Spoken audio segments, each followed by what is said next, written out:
Hello everyone. I welcome and thank you all for joining us today in the inaugural ceremony to launch Psychology Simplified by Rajavee Arora on virtual platforms through podcasts, blogs and YouTube channel. I am pleased to introduce the keynote speaker for today, Mr. Ian Fairholm, who is a member of faculty and director of studies for psychology programs at the University of Bath, UK, with over 20 years of experience. Having graduated from the University of Derby with a first-class honours degree, his strong foundation in the field of psychology has been fueled with passion for teaching it to A-levels, undergraduates and postgraduates alike. In addition, he runs a final year unit on history of psychology. His book, Issues, Debates and Approaches in Psychology, throws light on the origin and evolution of the discipline, a must-read to understand the controversial nature versus nurture debate, free will and determinism. Mr. Fairholm delves deeper on topics of consciousness, mental health and peer-assisted learning.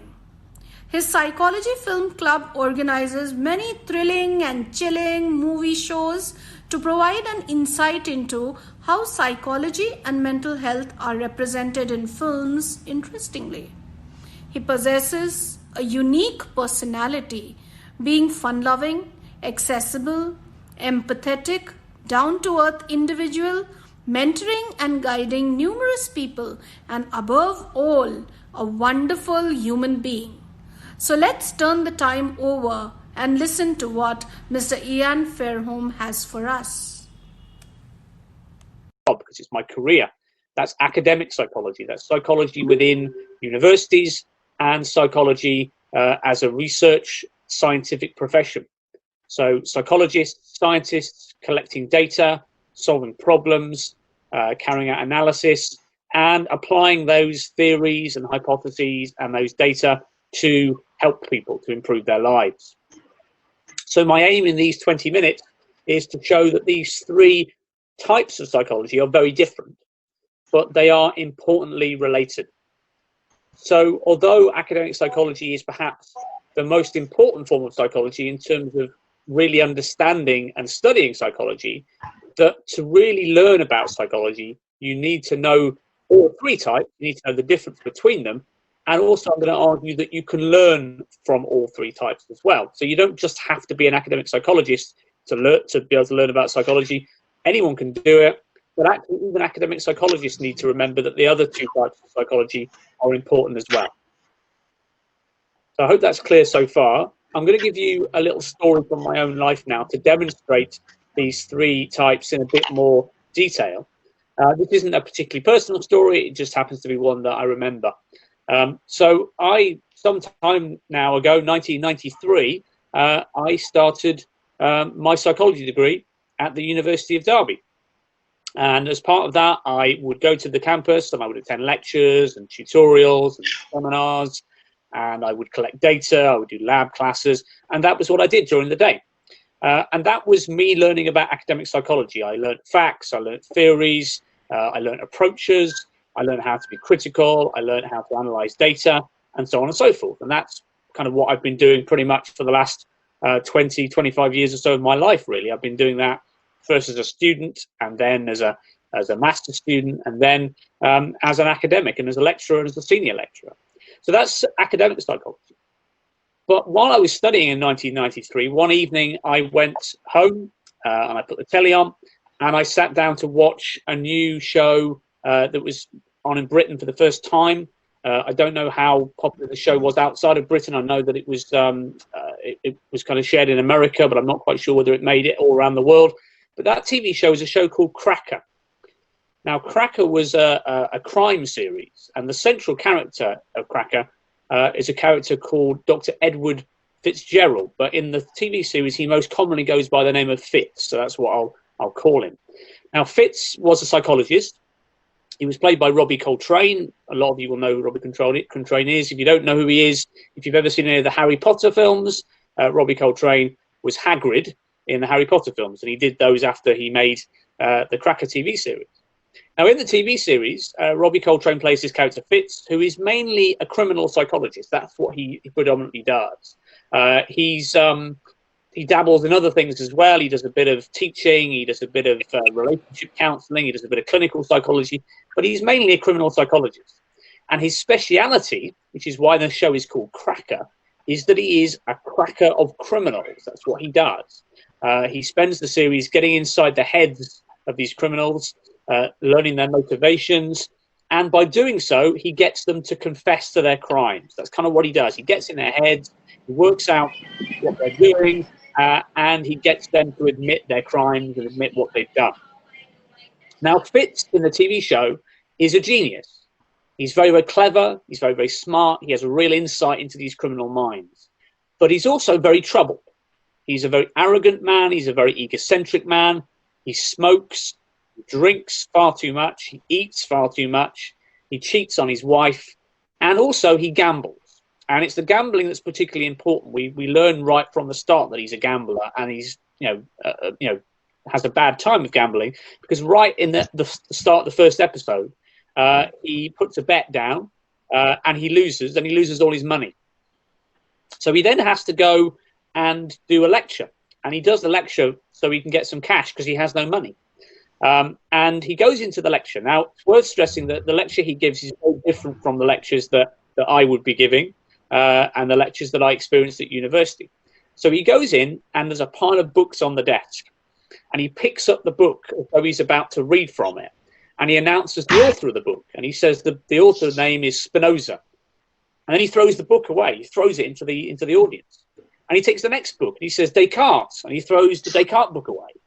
And then he has a book by Freud, and he throws the book by Freud away. And then a book by Adler, and then a book by Jung, and then a book by Pavlov. And he throws them all into the audience. And then he says, end of lecture. Well, it doesn't end there, obviously. But his point, which I think is quite important here, and it's important to stress I'm not going to throw any books at you at this point, so don't worry about that. But his point is that you can't learn about psychology. Thank you for the laugh. You can't learn about psychology. You can't learn about other people. You can't learn about yourself just from a book. That you need to introspect. You need to reflect on your own thoughts and your own feelings. And he's got a point. Not everything there is to learn about psychology can be learned from a book. Some of it you need to learn by looking into your heart, by looking into your own motivations, and by interacting with other people. So that's an example of this idea of introspective psychology, of psychology by looking at ourselves, by dealing with other people. So in a sense, in that story, I presented you with all three types of psychology there. I presented you with the academic. That's what I was learning at university at the time. That was the lectures I was going to, and the theories I was learning, and the research I was carrying out. There's also the personal experience, the folk psychology, the introspective psychology, and that's what Fitz is talking about. So when Fitz throws the books aside and encourages his students to learn about themselves first, before they do any reading, that's what he's referring to. But there's also the media. So this is a TV show. Cracker is not a realistic portrayal of what psychologists do or how psychologists work. Fitz is very much a trope. He is a tortured genius who can understand the criminal mind, but he fails to recognize his own flaws. He can't fix his own flaws. He has problems with his family life. And so in a way, he's a dramatic construction. Okay, most psychologists don't gamble and drink too much and so on and so forth. But he's an interesting character. That's partly why he's compelling on the television. And of course, Cracker is not a one-off. If any of you are familiar, if you read books or you watch TV programs or films or radio or theatre or social media or comic books or whatever else, you're probably aware that these forms of media frequently misrepresent what psychology is. They don't really represent psychology as an academic subject. So clearly, you can't learn about psychology by watching Cracker or by reading novels or by watching films. But even though you can't entirely get an idea of psychology by that, it can still be useful. So in the very kind introduction to my talk and introducing me, one of the things that was mentioned was the thing that I run at university, which is called Psychology Film Club. Yeah, so I was talking about how film and psychology both communicate similar themes about the human condition. So I think I was saying that in psychology, but also in film as well, a lot of the plots for films relate to relationships, they relate to mental illness, they relate to memory, they relate to criminality, they relate to sexuality, they relate to growing up, and also about how we deal with change. Now, it's important to stress, I think, that obviously when I'm talking about films, films often are not going to reflect academic evidence. They're not necessarily going to tell us what psychologists currently know or think they know about these topics. And in fact, in some cases, films can even be wrong or misleading. But the reason for that is because films are not there predominantly to educate. They're there predominantly to entertain us. That's why we go to the cinema. That's why we go and watch films. We don't specifically necessarily go to learn about things or have lectures. Though sometimes these films can be factually incorrect, they're still very interesting. And that's partly because they can tell us what general people think about psychological topics. But what they can also do is they can inspire. They can create curiosity about these topics. They can make people interested in psychology in ways that they might not do through academia. And they can reveal nuggets of truth as well. So I'm going to talk briefly about some examples, about some films that have a particular importance to me. You may be familiar with some of these films, you may not. So apologies if these films are not familiar with you, or you're not familiar, if you do know all about them. But first of all, I'm going to talk about a film that had a very important place in my heart because it was one that I remember as a child, which was the film Ghostbusters. Now, of course, Ghostbusters was a huge hit all over the world. And what's interesting about the film Ghostbusters, as well as it being this big budget comedy film, is that the three central characters in psychology, which is quite unusual, were all psychologists. They're all parapsychologists. So parapsychology, which is kind of the sort of fringe area of psychology, so sort of psychologists sort of talking about the paranormal events, but also trying to understand paranormal events in terms of more mundane psychological concepts. So Ghostbusters is a film where the three lead characters are all research academic psychologists working in universities. And that's interesting because obviously parapsychology is a fringe area, but people are interested in stories about ghosts and monsters and demons and so on and so forth. That's something that all human beings seem to have an interest in. And Ghostbusters is a film about psychology. It's about parapsychology. Yes, there's lots of big special effects and big budget and comedy and so on and so forth. But if you watch Ghostbusters and you know about the history of parapsychology, what you actually realize is that there are lots of truths coming through. There's a lot of things in the Ghostbusters film that are actually relevant and appropriate. So if you simply watch Ghostbusters as a film, it's good entertainment. But if you know a little bit about the history of parapsychology, you can actually see how a lot of the things that come up in Ghostbusters, not necessarily the big ghosts and marshmallow men and so on and so forth, but some of the other elements, more subtle elements of the film, they're actually linked with the history of parapsychology. Now, another example is Amnesia. I'm sure you're all aware that Amnesia is used to do with memory loss, and so on and so forth. Is my mic still on? I'm a bit, yeah, just checking. Getting paranoid now. So Amnesia obviously is something everyone knows about. But what's quite interesting is that Amnesia is one of the most popular topics. So often Hollywood does a very bad job of representing amnesia. So if you watch films about amnesia, they're often not very realistic portrayals of what it's like to have amnesia. But there are a couple of exceptions that I often refer to. So there's a film called Memento, which is directed by Christopher Nolan, who has had lots of big hits all around the world. His film Memento is a genuinely compelling thriller, but it's also quite a good realistic representation of what it's like to have amnesia, or one particular form of amnesia. And similarly, another film much lighter in tone, the film Finding Dory, which is the Pixar animated film about the fish Dory. But again, the character of Dory has a problem with her memory. And actually, again, the film has a very good way of representing what it's like for Dory to experience these memory problems, but also, therefore, for us to experience what it's like to have them as well. So by watching these films, we can learn more about what it's like for people who have amnesia, even for people who don't experience amnesia themselves. And the third category of film I want to talk about is films that talk about mental illness. Now, again, mental illness is a common issue that we all experience or deal with every day, whether our own or other people's. it's also a very popular one in film. And you can look at a couple of examples within, again, big budget Hollywood films, such as Christopher Nolan, again, his film The Dark Knight, the Batman film, and also more recently, the film Joker. Now, what both of these films do, they both represent the mental health conditions of key characters of Batman, Bruce Wayne, and his arch nemesis, the Joker. And in both cases, these characters have mental health issues, particularly in The Dark Knight. The suggestion is that they're experiencing post-traumatic stress disorder.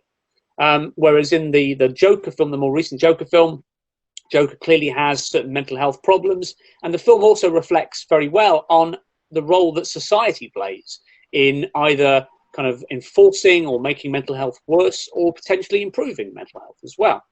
So in all of these examples of films, we can see how we can get millions of people in to watch films about psychological issues that otherwise they may not be familiar with, they may not necessarily be particularly interested in, but by having compelling narratives and by having spectacle, we can get people to kind of learn more about mental health issues and debates and controversies and so on and so forth. So what I'm trying to argue here is that obviously academic psychology, what I do as a job, is what I think is the best way to learn about psychology. It's not easy. It's quite difficult. Often it involves, analysis and data collection and very careful work. It involves statistics. It involves biology, various different kinds of disciplines, and so on and so forth. And academic psychology may never understand everything about psychology. But through observation and hypothesis and research and data collection and statistics and analysis, application, the development of theory, etc., psychologists can constantly learn and help people in various areas. They can help people with education, mental health, improving their relationships, with their health behaviors, potentially to beat climate change, to build confidence, to improve teamwork, to promote peace, to tackle prejudice and discrimination, particularly important in the current age, to improve the quality of life of people from all different areas, to improve sports performance, to work with new technologies, to give children a better start in life, and, particularly important at the moment, as we're all currently operating remotely, to deal with pandemics. How can we help people deal with pandemics in this kind of crazy world that we're currently living in? But despite all that, despite reading books and papers and carrying out data collection and running experiments, that's only part of how we as individuals and as a species can learn about psychology. We need to be able to inspire people about psychology. We need to get them talking about psychological issues. And I guess that's really what today's event is all about, really. And one way to get people to engage and to debate and to consider things is to do that through getting them to look at films and books and TV programs and comic books and social media. Now, those forms of media can be problematic because they're not as scientific or as reliable or accurate, maybe, as the academic psychology is. But nevertheless, we can get people to engage with psychological issues that otherwise they might not do. We might not get people to attend events like this or to go to lectures, but we might get people to watch television programs and films. And therefore, we can get people inspired and get them talking about psychological topics. And it also means that psychologists get a clearer idea about the popular errors, the popular issues that kind of come up in psychology. Why is it that people believe certain things about schizophrenia, for example? Well, that's often because they've seen it from a TV program or a film. Why is it that people have an idea about criminal psychologists? Well, again, that's because of the way they're represented on TV and film. So by knowing about the tropes and the misunderstandings that occur in the media, maybe psychologists can do something about them. But we also need to understand ourselves. We also need to learn about people's behavior around us and in our own lives. So Jung, who I mentioned earlier on, who was one of the authors that Fitz casually threw away the book of earlier on, Jung said that a good doctor needs clean hands. And what he meant by that is that it's not enough for a doctor to wash their patient. The doctor themselves must have clean hands or they can't treat the patient properly. And so in a way, what Jung was saying, but also what Fitz was saying in his lecture all those years ago when I watched it on the telly, is that we must explore our own neuroses, we must explore our own motivations and biases, we must look out for our own mental health, and we must look at the people in our immediate social circles and families. We must understand our own psychology so that we can treat other people and help other people and acquire data, because we must know ourselves and we must know the people around us as well. So yes, doing this form of introspection, looking at our own lives, it's not necessarily as rigorous or as scientific as academic psychology might be.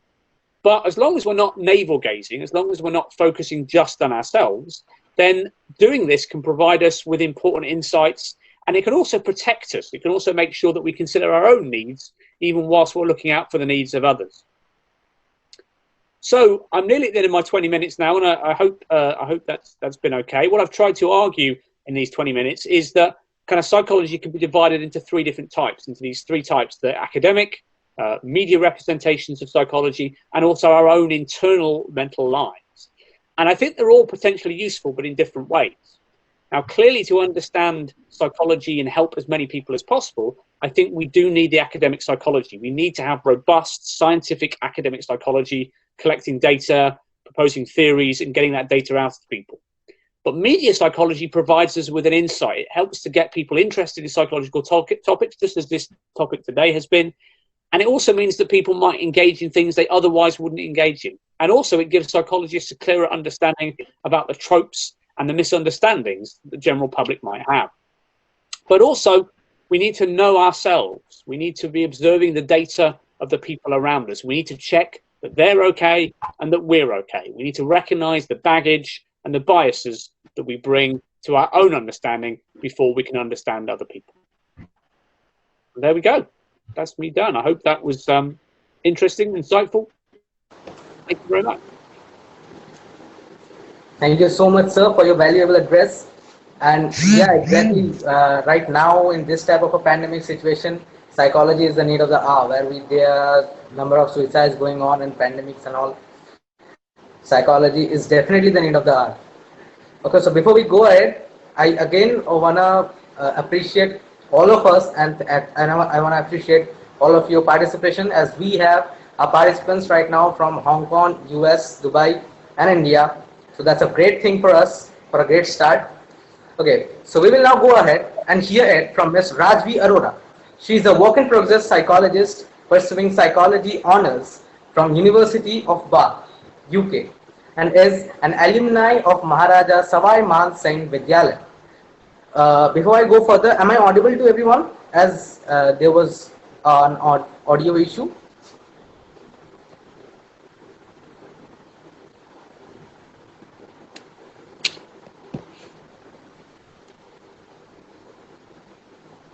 Okay, so coming back, Ms. Rajavee Arora is an author of a non-fiction book, My Mind on a Couch, published by Amazon. She received the Most Promising Writer title 2017-18 when in school, and Business Rankers Award for Excellence thereafter. Her articles and poems have been published online and in print media. She interned with Dainik Bhaskar, Fortis Hospitals, and has worked as an apprentice under Dr. Janet Baltitier, and presently with Dr. Michael Prue and Country Jaipur on menstrual hygiene management. Being a humanitarian, she has volunteered for NGOs like Umang, Jagriti in India, and Bath Marathon, Water Aid, and raised funds for bath cats and dogs. Her interest lies in photography and has many pics published in Bath Photos of IGERS, Ducks of Bath. With an open mind, empathetic heart, and positive intentions, she wishes to simplify the seemingly complex field of psychology with Psychology Simplified. It can be accessed on YouTube channel, blogs, and podcasts on Spotify. So let's hear it from Ms. Rajavee Arora. Psychology Simplified is a tribute to all my teachers on the auspicious day of Guru Purnima. I've been fortunate to learn from great teachers at Maharaja Savai Man Singh Vidyalaya and University of Bath, patient mentors like Ian who have guided me, and wonderful family, friends, and well-wishers. Psychology Simplified is a knowledge-sharing platform for understanding, engaging, and applying the psychological complexities in our daily life. Keeping in mind the preference for digital media, my blogs are available on blogger.com. And my first blog is related to psychology of misunderstanding, which we all may face every day. My podcasts are available on Spotify, and the first podcast deals with COVID-19 and psychosis. My videos are hosted on my YouTube channel, wherein the first video is about the relationships we share with ourselves and with others. So it's the intrapersonal and interpersonal relationship. I'm sure you all will learn a lot, and the link for all three is shared in the chat. In the end, I would like to say that psychology is a very fascinating field which helps us understand ourselves, others, and the world around us. The study of mind and behavior benefits all. And if anyone feels an imbalance in the mind, please do not hesitate to get help. Thank you.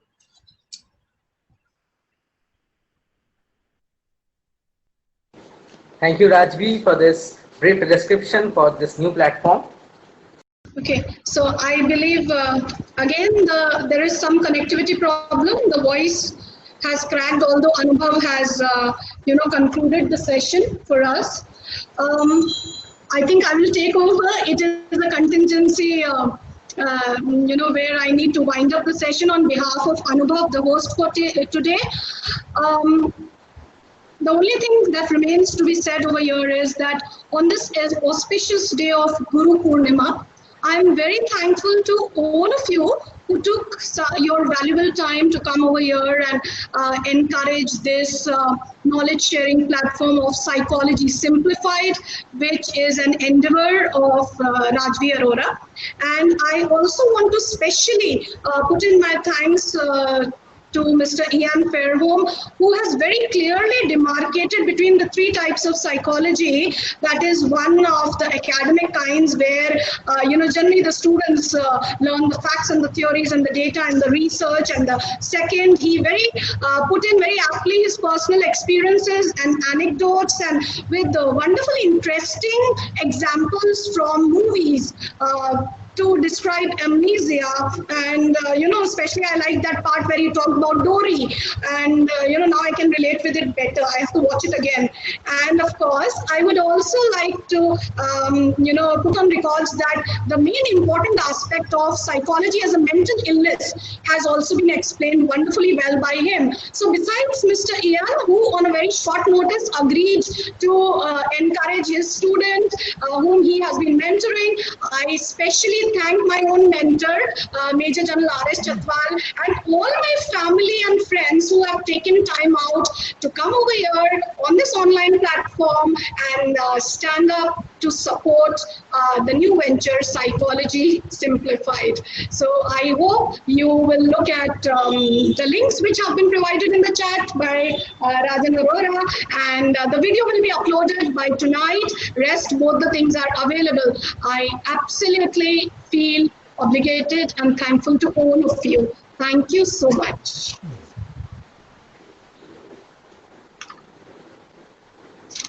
Thank you very much. Thank you. Thank you, everybody.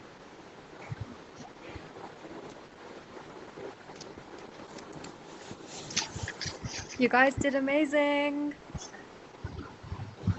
Thank you. Bye-bye, everyone. Thank you so much for coming along and making Rajvee's day.